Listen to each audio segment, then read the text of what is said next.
When the United States acts like a dictatorship, Europe is left in the lurch.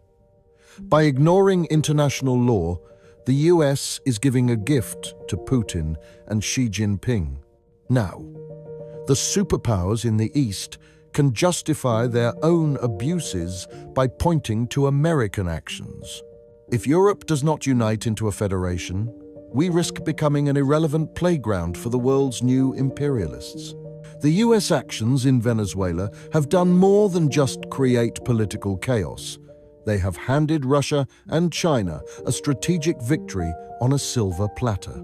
By ignoring international law, the US has effectively given its approval to the idea of spheres of interest. This is exactly the narrative that Moscow and Beijing have long wanted to sell.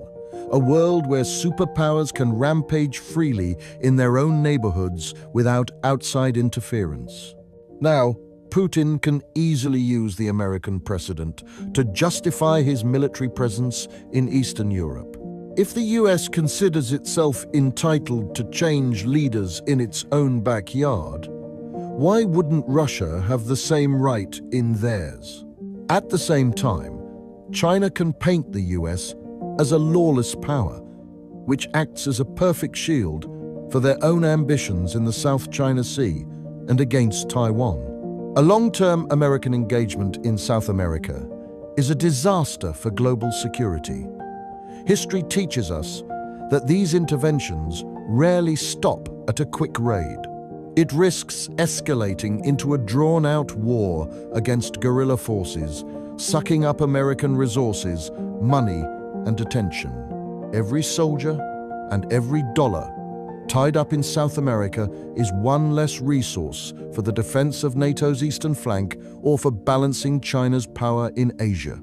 When war in the Americas dominates the headlines, a window opens for China to accelerate its control over Asia and for Russia to open new fronts in Europe.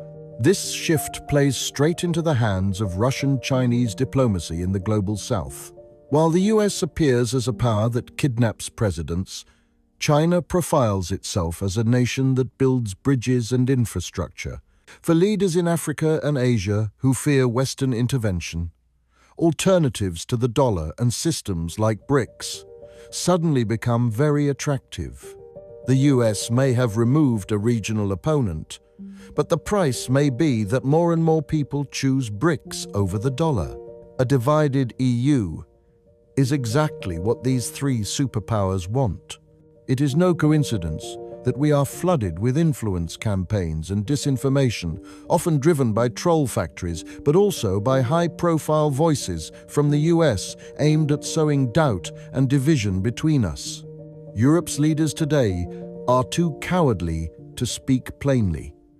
If we are to defend international law, regardless of whether it is Russia, China, or the US breaking it, action is required.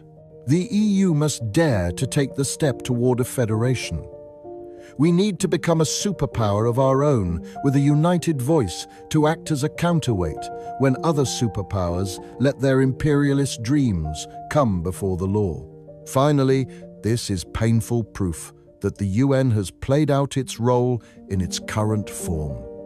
The Security Council's power is paralyzed. But why would the US, Russia, or China want to reform a system that lets them get away with anything? The answer is simple. They don't want to. Therefore, Europe must stop relying on others and start acting for itself.